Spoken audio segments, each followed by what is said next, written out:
Olá pessoal, tudo bem? Grupo Alternado na área, Rafael Silveira chegando. Vamos falar hoje de três assuntos, tá? Adriel, TT e formação tática do Grêmio para o jogo contra o Cruzeiro. Certo? Vamos lá. Só peço para vocês a gentileza, né, de seguir o nosso canal aí, né, se inscrever, compartilhar, avisar para os amigos que tem mais esse canal aqui de um jornalista que já tem 12 anos trabalhando na área de futebol e que conhece bastante, tem bastante informação, também é certificado como treinador de futebol, tem conhecimento técnico e também analista de desempenho. Vem consultar no meu canal aqui, vem ver mais um canal para agregar aí para vocês. Vamos falar de Grêmio, como sempre, né? E nós vamos chegando aqui, em primeiro lugar, o seguinte: levanta-se muita questão agora, eu tenho visto muita gente levantar a questão da possibilidade de Adriel começar o jogo contra o Cruzeiro. Eu considero que seria uma atitude muito interessante se acontecesse. Duas coisas poderiam acontecer. A primeira, Adriel voltar a ser titular, porque Adriel traz mais segurança para a defesa do Grêmio, e isso é notório, tá? Isso é notório, a gente viu. Por mais que ele não tenha feito uma grande e excelente partida contra o Atlético Paranaense, eu vejo que ele até teve o lance do gol. Para mim, ele teve duas jogadas semelhantes, a do gol e outra que ele também, acredito que ele demorou para sair do gol, para dar aquele combate, e acabou tomando o toquezinho por cima, mas também não vamos crucificá-lo por causa disso. Pegou uma bola difícil ali, que o Grando, em outras oportunidades, também já pegou, mas o Adriel tem aquela fama de goleiro pegador de pênalti. Contra o Cruzeiro é um jogo que o Grêmio pode ter que ir aos pênaltis. Bom, nessa condição eu vejo que seria interessante o Adriel entrar. Mas o que eu faria? É isso. O que o Renato vai fazer? Eu acho muito difícil ele colocar o Adriel. Tá? Ele meio que já confirmou que o goleiro vai ser o Grando. Até porque o Grando vem jogando bem, ele não vem comprometendo. Não dá para, nas últimas partidas principalmente, não dá para se dizer que o Grando comprometeu, o Grando não comprometeu, ele vem bem, sabe? E se é para a gente levantar aquela questão de o Grando joga, tem gol contra o Grêmio, porque eu já vejo muita gente falar isso, e eu também acho que acaba acontecendo. Não sei se porque o pessoal não tem medo dele e acaba arriscando mais e a bola acaba entrando. Quando contra o Atlético Paranaense teve gol contra o Grêmio, o goleiro não era o Grando, era o Adriel. Então, quer dizer, se a solução era essa, não se resolveu muito, tá?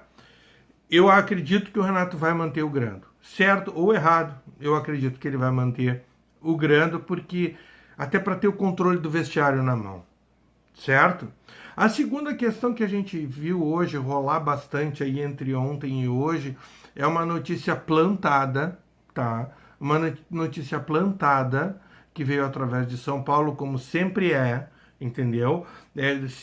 Cara, se vocês vão ver os repórteres daqui noticiar como saindo daqui as informações, não caiam porque é golpe. O golpe dos empresários, eles funcionam assim, pela comunicação através de repórteres em São Paulo que jogam no ventilador e aquilo vem descendo até que chega para cá.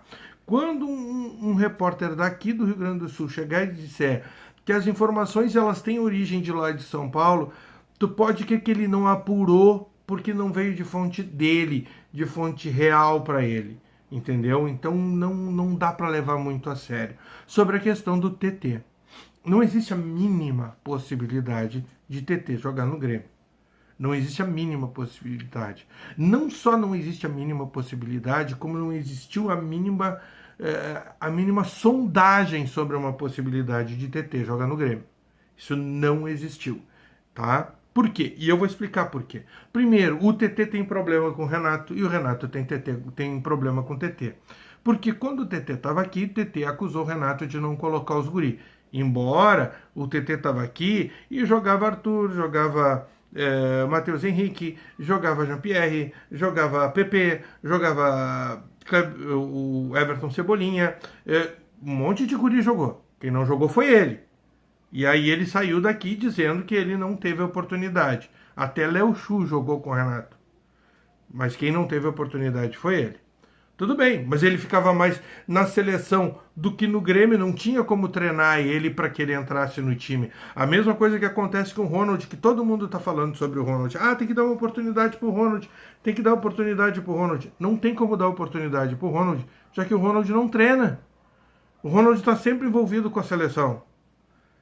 E o nível do sub-20 para o profissional tem uma escala física ali, uma escala de adaptação técnica e de adaptação física, para não acontecer tipo o que acontece com o Ferreirinha, que joga uma, duas partidas e estoura. Tu tem que fazer essa adaptação física, essa adaptação estrutural toda, de pular de um amador, porque o sub-20 ainda ele é um pré-profissional, ele não chega a ser um profissional, para cair no profissional. É diferente. Tanto que a gente viu a história de muitos jogadores que na categoria de base destruíam e depois quando chegaram no profissional não vingaram. Então o Renato tem esse cuidado. Tem muito esse cuidado, tá? Para que não aconteça isso com os jogadores. Então o TT reclamava que ele não recebia oportunidade para jogar. Com isso ele sai daqui, brigado com a diretoria, brigado com o Renato, porque ele saiu falando mal do Renato, e foi a primeira desavença que houve entre a direção do Grêmio e o empresário, aquele que é o mesmo empresário do Adriel. Então vamos lá. Tu acha que... Como é que se faz uma contratação de jogador?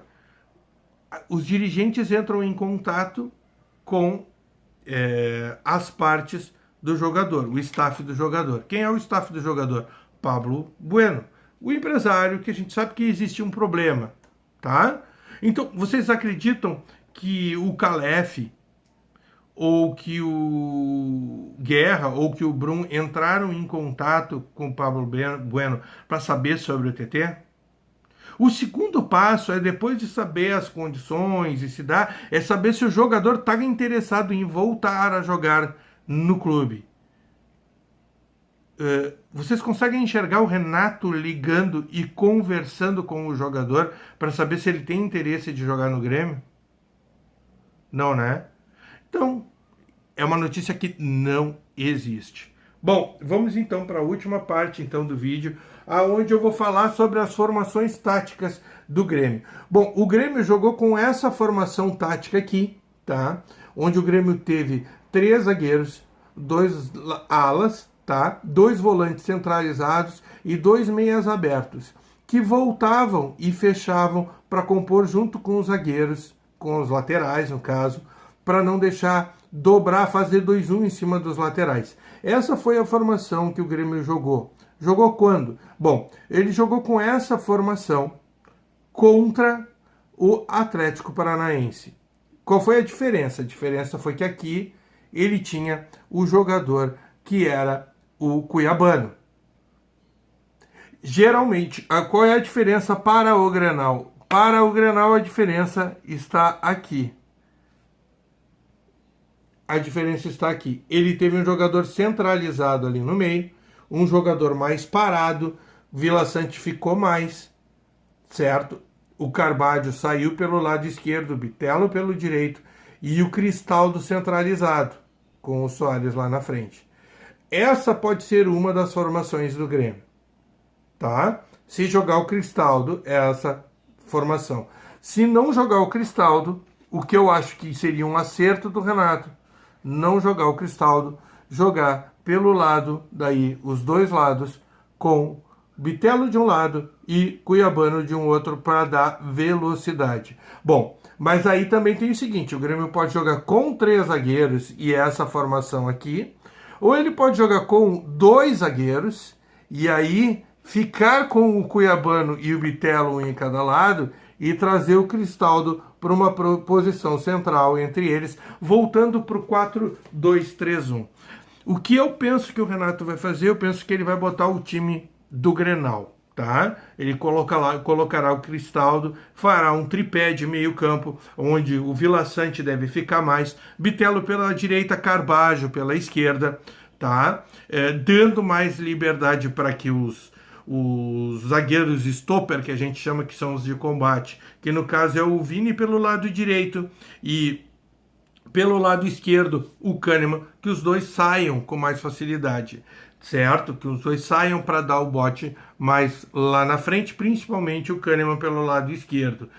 Tom, eu acredito que o Grêmio vai jogar assim. O que eu gostaria que o Grêmio jogasse é que o Grêmio jogasse no 4-2-3-1, tá? Segurando o Carbajo mais centralizado junto com o Vila Sante, certo? E colocando o Cuiabano pelo lado esquerdo. Por que eu penso isso? Porque o Grêmio precisa fazer gol também, tá? Não pode tomar, beleza? Mas o 0-0 não dá vaga para ninguém, vai para os pênaltis.